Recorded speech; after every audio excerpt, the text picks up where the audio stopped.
बिस्मिल्लाहिर्रहमानिर्रहीम। नाज़रीन इकराम, इस वीडियो में हम आपको हजरत हिस्कील अलैहिस्सलाम की कौम का एक बड़ा ही इबरत अंगेज और नसीहत आमूज वाक़या सुनाने वाले हैं, जिसमें अल्लाह ताला ने कमोबेश 70,000 लोगों को मौत देने के बाद फिर से जिंदा कर दिया था, जिसको अल्लाह ताला ने कुरान मजीद की सूरह बकरा में बयान फरमाया है। उम्मीद करते हैं इस वीडियो को आप आखिर तक देखेंगे। हजरत हिस्कील अलैहिस्सलाम कौन थे? ये हजरत मूसा अलैहिस्सलाम के तीसरे खलीफा हैं, जो मनसब नबुव्वत पर सरफराज किए गए। हजरत मूसा अलैहिस्सलाम की वफात अक़दस के बाद आपके खलीफाए अव्वल हजरत यूशा बिन नून अलैहिस्सलाम हुए, जिनको अल्लाह ताला ने नबुव्वत अता फरमाई। इसके बाद हजरत कालिब बिन यूहना अलैहिस्सलाम हजरत मूसा अलैहिस्सलाम की खिलाफत से सरफराज होकर मर्तबा नबुव्वत पर फाइज हुए। फिर इनके बाद हजरत हिस्कील अलैहिस्सलाम हजरत मूसा अलैहिस्सलाम के जानशीन और बरगुज़ीदा नबी हुए। हजरत हिस्कील अलैहिस्सलाम का लक़ब इब्नुल अजूज है, यानी बुढ़िया के बेटे, और आप ज़ुल्किफ्ल भी कहलाते हैं। इब्नुल अजूज कहलाने की वजह यह है कि ये उस वक्त पैदा हुए थे जबकि इनकी वालिदा माजिदा बहुत बूढ़ी हो चुकी थी, और आपका लक़ब ज़ुल्किफ्ल इसलिए हुआ कि आपने अपनी कफालत में लेकर 70 अंबिया इकराम को कत्ल से बचा लिया था, जिनके कत्ल पर यहूदी कौम आमादा हो गई थी। फिर ये खुद भी अल्लाह के फजलो करम से यहूदियों की तलवार से बच गए और बरसों जिंदा रहकर अपनी कौम को हिदायत फरमाते रहे। नाज़रीन इकराम, इस कौम का वाकया ये है कि बनी इसराइल की एक जमात जो हजरत हिस्कील अलैहिस्सलाम के शहर में रहती थी, शहर में ताउन की वबा फैल जाने से इन लोगों पर मौत का खौफ सवार हो गया, और ये लोग मौत के डर से सबके सब शहर छोड़कर एक जंगल में भाग गए और वहीं रहने लगे। अल्लाह ताला को इन लोगों की ये हरकत बहुत ज्यादा नापसंद हुई।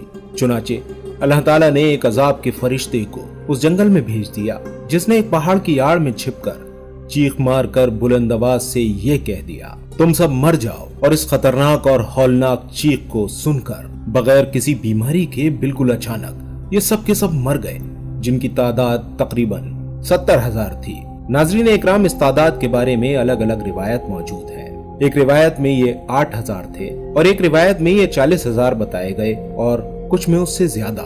नाज़रीन इकराम, इन मुर्दों की तादाद इस कदर ज्यादा थी कि लोग इनके कफन और दफन का कोई इंतजाम नहीं कर पाए, और इन मुर्दों की लाशें खुले मैदान में बिना कफन 8 दिन तक पड़ी पड़ी सड़ने लगी, और बेइंतहा ताफुन और बदबू से पूरे जंगल बल्कि इसके अतराफ में बदबू पैदा हो गई। कुछ लोगों ने इनकी लाशों पर रहम खाकर चारों तरफ से दीवार उठा दी ताकि ये लाशें दरिंदों से महफूज रहें। कुछ दिनों के बाद हजरत हिस्कील अलैहिस्सलाम का इस जंगल में उन लाशों के पास से गुजर हुआ तो अपनी कौम के इतने सारे इंसानों की मौत नागाहानी और बिना कफन लाशों की फरावानी देखकर रंजो गम से इनका दिल भर गया। आप दीदा हो गए और अल्लाह ताला के दरबार में दुख भरे दिल से गिड़गिड़ा कर दुआ मांगने लगे कि या अल्लाह, ये मेरी कौम के अफराद थे जो अपनी नादानी से ये गलती कर बैठे कि मौत के डर से शहर छोड़कर जंगल में आ गए। ये सब मेरे शहर के बाशिंदे हैं।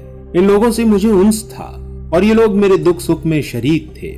अफसोस कि मेरी कौम हलाक हो गई और मैं बिल्कुल अकेला रह गया। ऐ मेरे रब, ये वो कौम थी जो तेरी हम्द करती थी और तेरी तौहीद का ऐलान करती थी और तेरी किब्रियाई का खुतबा पढ़ती थी। आप बड़े सोजे दिल के साथ दुआ में मशगूल थे कि अचानक आप पर ये वही उतरी कि ऐ हिस्कील, आप इनकी बिखरी हुई हड्डियों से फरमा दीजिए कि ऐ हड्डियों, बेशक अल्लाह ताला तुमको हुक्म फरमाता है कि तुम इकट्ठा हो जाओ। ये सुनकर बिखरी हुई हड्डियों में हरकत पैदा हुई और हर आदमी की हड्डियां जमा होकर हड्डियों के ढांचे बन गए। फिर ये वही आई कि ऐ हिस्कील, आप फरमा दीजिए कि ऐ हड्डियों, तुमको अल्लाह का ये हुक्म है कि तुम गोश्त पहन लो। ये कलाम सुनते ही फौरन हड्डियों के ढांचों पर गोश्त चढ़ गए। फिर तीसरी बार ये वही नाजिल हुई कि ऐ हिस्कील, अब ये कह दो कि ऐ मुर्दों, खुदा के हुक्म से तुम सब उठकर खड़े हो जाओ। चुनाचे आपने ये फरमा दिया तो आपकी जबान से ये जुमला निकलते ही ये सारी लाशें एकदम से ये पढ़ते हुए खड़ी हो गई,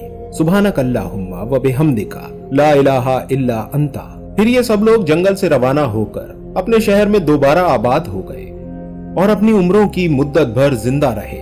लेकिन इन लोगों पर इस मौत का इतना निशान बाकी रह गया कि इनकी औलाद के जिस्मों से सड़ी हुई लाशों की बदबू बराबर आती रही, और ये लोग जो कपड़ा भी पहनते थे वो कफन की सूरत में हो जाता था और कब्र में जिस तरह कफन मैला हो जाता है ऐसा ही मैलापन इनके कपड़ों पर नमूदार हो जाता था। चुनांचे ये असरात आज तक इन यहूदियों में पाए जाते हैं जो इन लोगों की नस्ल से बाकी रह गए हैं। नाज़रीन इकराम, ये अजीब व गरीब वाकया कुरान मजीद की सूरे बकरा में अल्लाह ताला ने इस तरह बयान फरमाया है, जिसका तर्जुमा ये है, ए महबूब, तुमको उन लोगों का किस्सा तहकीक नहीं हुआ जो कि अपने घरों से निकल गए थे और वो लोग हजारों ही थे मौत से बचने के लिए। सो अल्लाह ताला ने उनके लिए हुक्म फरमा दिया कि मर जाओ, फिर उनको जिंदा कर दिया। बेशक अल्लाह ताला बड़ा फजल करने वाला है लोगों के हाल पर, मगर अक्सर लोग शुक्र नहीं करते।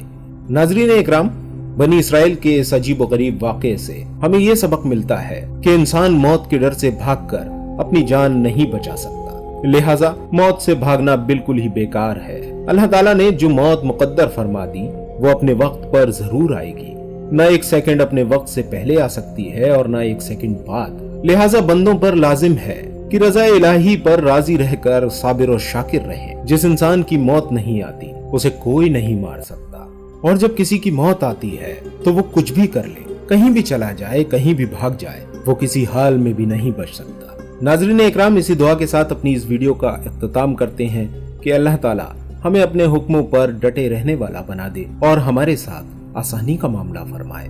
उम्मीद करते हैं वीडियो आपको पसंद आ गई होगी।